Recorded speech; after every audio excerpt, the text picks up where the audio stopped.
তো good morning from Jhargram. কালকে আমরা এখানে ছিলাম অতিথি নিবাস, খুব সুন্দর জায়গা। এটা মেন রোড, ওই ভিতরে আমাদের গাড়ি রাখা আছে। চলো তাহলে দেখা হচ্ছে এবার সাইড মোটর ব্লগিং সেট আপে। সকালবেলা বেরিয়ে পড়েছি কেন্দ্রাপাড়া সাদা পাথরের উদ্দেশ্যে।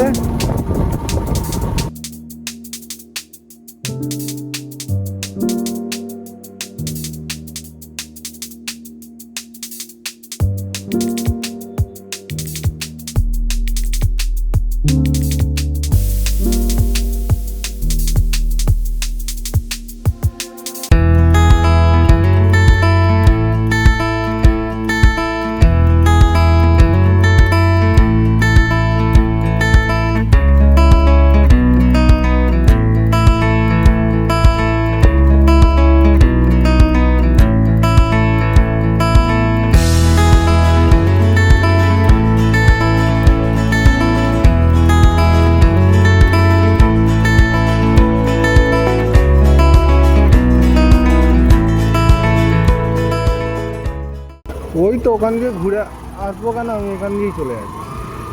ওহো তো না, এই দেখো দেখো দেখো দেখো সুন্দর জায়গার কি অবস্থা দেখো।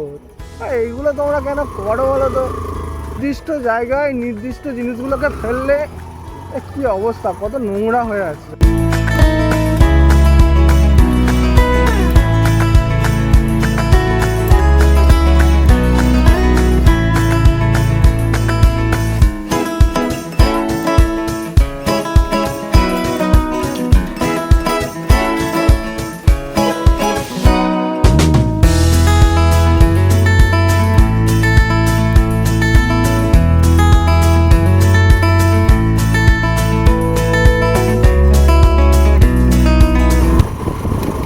একটু ভালো রাস্তা, এখানকার প্রকৃতি কিন্তু অনেক একটু নির্মল জায়গা।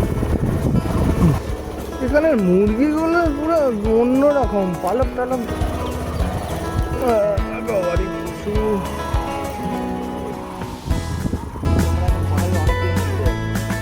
যাবো কোনটা গান্ধী করতে, এখানটা লেকটা তো খুব সুন্দর। লেকটা দেখো, জাস্ট লেকটা দেখো। আমি তো এরকম জায়গায় জায়গায় স্বপ্নে দেখেছি।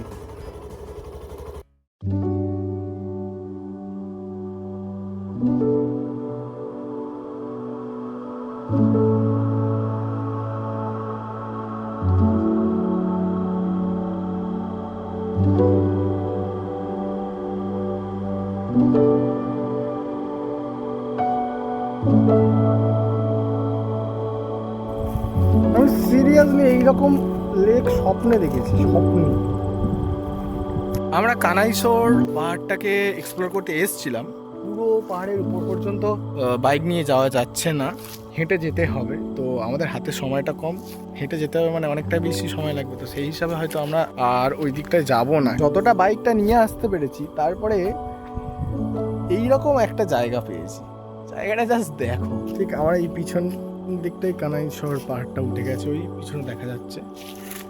যা আমরা এখন আছি কানাইশোর পাহাড়ের নিচে বা মিডিল পোর্শনে কোনো একটা জায়গা। এখানে একটা জিনিস তোমাদের দেখাই, কতটা ক্যামেরায় বুঝতে পারবে সেটা হচ্ছে একটা বিষয়। বাম বলে হ্যালো বেলপাহাড়ি। বিষয়টা হলো গিয়ে এটা যে আমাদের সাউন্ডটা একটু জোরে যদি আমরা চিৎকার করি, সেটা পুরো রিফ্লেক্ট হয়ে আমাদের পর্যন্ত ফিরে আসে।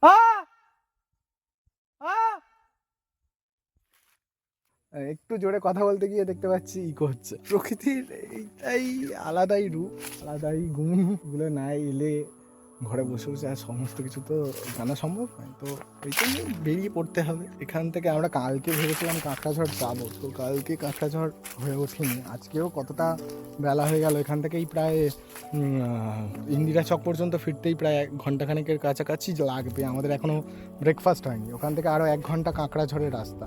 তো সেখান থেকে আবার ফিরতে ফিরতে মানে আমাদের এখান থেকে যদি আমরা 2টোর সময়ও যদি এখান থেকে রওনা দিতে পারি, তাও অনেক তাড়াতাড়ি, কিন্তু হবে বলে মনে হচ্ছে না। বাড়ি ফিরতে আজকে কটা বাজবে কে জানে।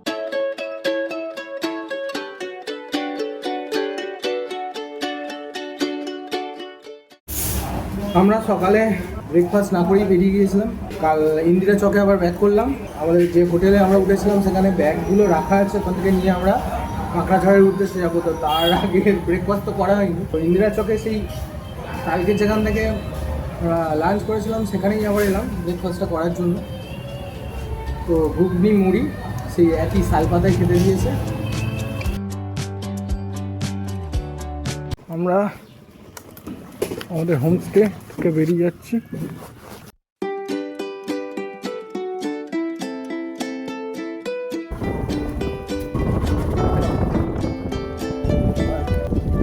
ওয়াটার ক্রসিং পেয়েছি বন্ধুগণ।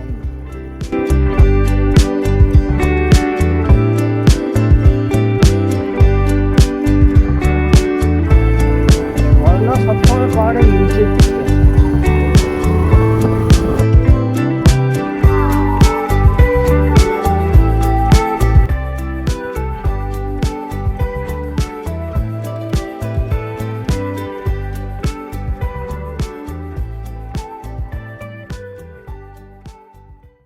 ও আচ্ছা আচ্ছা আচ্ছা, এই জায়গাটা বুঝে গেছি। আমরা ঢাঙ্গি কুসুম ওয়াটারফল এসে পৌঁছেছি। এখান থেকে আমরা ফলসের দিকে একটু হেঁটে যেতে হবে। আমাদের গাড়ি ওই ওখানে পার্ক, আর এখানে হচ্ছে কত কিছু পাওয়া যাচ্ছে।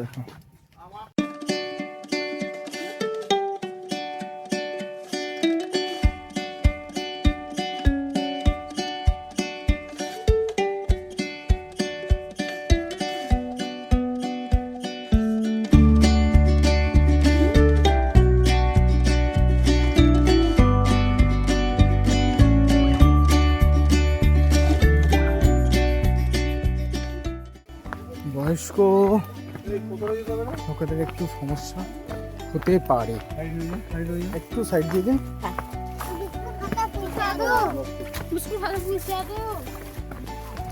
একটু সাইড দিন।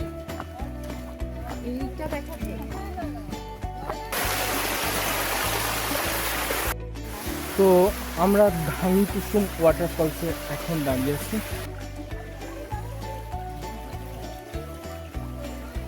এই হচ্ছে স্টোন ব্রিজ। কিসের পুষা?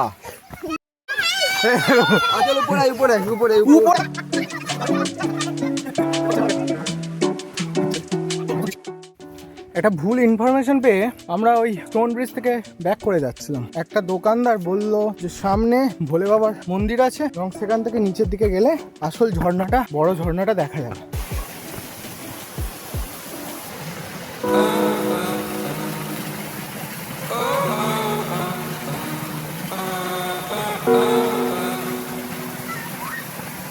এখন আমরা অ্যাকচুয়াল ঢাঙ্গি কুসুম ঝর্ণার সামনে ইনিশিয়েটিভটা নেমেছি, বসে আছি। এবার এখান থেকে হচ্ছে কেটকি বলে একটা জলাশয়ের কাছে যাবো, লেক আছে। তো তারপরে ওখান থেকে যাবো কাঁকড়াঝড় এবং সেখান থেকে আমরা ব্যাক করতে শুরু করবো।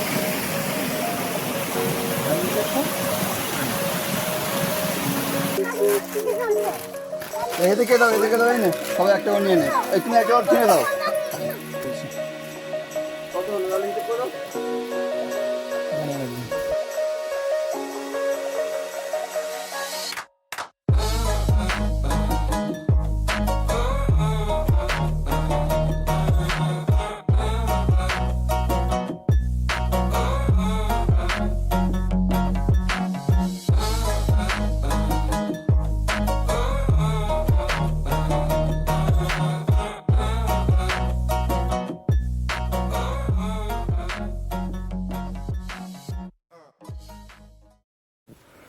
তো এই হলো কেটকি ঝর্ণা।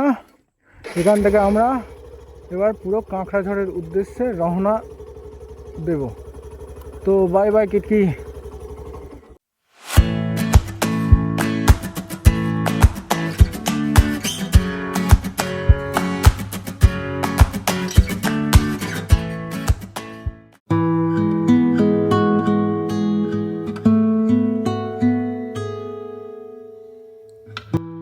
এখন আমরা ভৈরব মন্দিরের লোকেশনে এসে পৌঁছেছি। জায়গাটা কিছুটা এইরকম, আলো ছায়ার খেলাটা দেখো শুধু। ওটাই ভৈরব মন্দির। সবুজ আর সবুজ, সবুজ আর সবুজ, সবুজ আর সবুজ। আর এখানে একটা জলপ্রপাত টাইপের আছে। ঝাড়গ্রামে হচ্ছে এত সুন্দর সুন্দর জায়গা আছে, না এলে সেটা বোঝাই যেত না। এই পাহাড়, ঝর্ণা,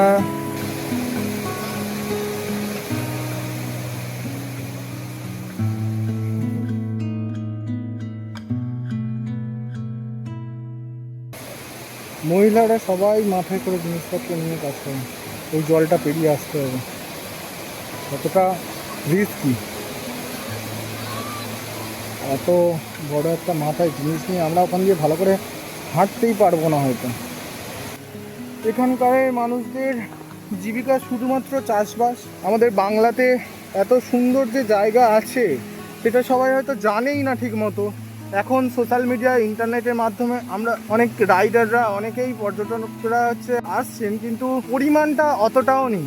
আপনারা আসুন, বারবার আসুন, ঝাড়গ্রাম, বেলপাহাড়ি এই জায়গাগুলোতে আসুন। তাতে করে এই মানুষদের জীবিকা নির্বাহটা আরও সহজ হয়ে উঠবে। আর অবশ্যই নোংরা করাটা একটু বন্ধ করতে হবে। চারিদিকে বোতল, প্লাস্টিক যত্রতত্র ফেলে যাবেন না, নোংরা করবেন না। তাতে প্রকৃতিও সুন্দর থাকবে, আমরাও ভালো থাকবো। কাঁকড়াঝোড়ের ভৈরব মন্দির নামে পরিচিত। তো এখান থেকে আমরা এবার ব্যাক করব, বেলপাহাড়ি হয়ে বাড়ির উদ্দেশ্যে রওনা দেবো। এবার মাঝখানে আমাদের একটু লাঞ্চের জন্য কোথাও দাঁড়াতে হবে। তবে একটা জিনিস দেখাই, এই যে জায়গাটা আমরা এসছি, এটা আমরা ওয়েস্ট বেঙ্গল থেকে আপাতত আছি কোথায় দেখো, থানা ঘাটশিলা, পূর্ণি ঝাড়খণ্ড। আমরা ঝাড়খণ্ড রাজ্যের মধ্যে চলে এসেছি। আমরা এখন তার মানে ঝাড়খণ্ডে আছি, গভীর জঙ্গলের মধ্যে। লাগছে জায়গাটা। মেমোরি কম থাকার জন্য আমি আর সেই রকমভাবে রোডের ভিডিও করতে পারিনি। তবে যাওয়ার পথে একটু ঘুরিয়ে, একটু টুইস্ট নিয়ে আরও দুটো ভিউ পয়েন্ট, দুটো স্পট আমরা করে তারপরে যাচ্ছি। তার মধ্যে একটা ভিউ স্পটে আমরা পৌঁছে গিয়েছি, যেটা হচ্ছে চিল্কিগড়ে। তোমরা মোটামুটি আন্দাজ করেই নিয়েছো। হ্যাঁ, চিল্কিগড় রাজবাড়ি। আমরা এই গেট দিয়ে ঢুকেছি, ওই মেন রোড। আর এখন আছি চিল্কিগড় রাজবাড়ির মাঠে সামনে চলে এসেছি।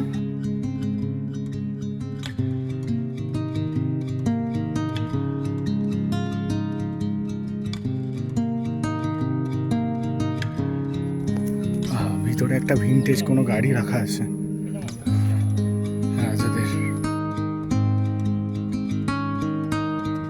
এটা মনে হয় অন্দরমহল যাওয়ার মেন গেট, সম্ভবত। ব্যক্তিদের প্রবেশ নিষেধ। রাজবাড়ি তো আর এইরকম টুক করে দেখে কমপ্লিট করা সম্ভব না। যেখানে আমরা যেতে পারছি সেই রকমভাবেই হন্টেডই মনে হচ্ছে। এটা কে ভাই, ফাঁকা, সব কোথাও থাকতে পারে।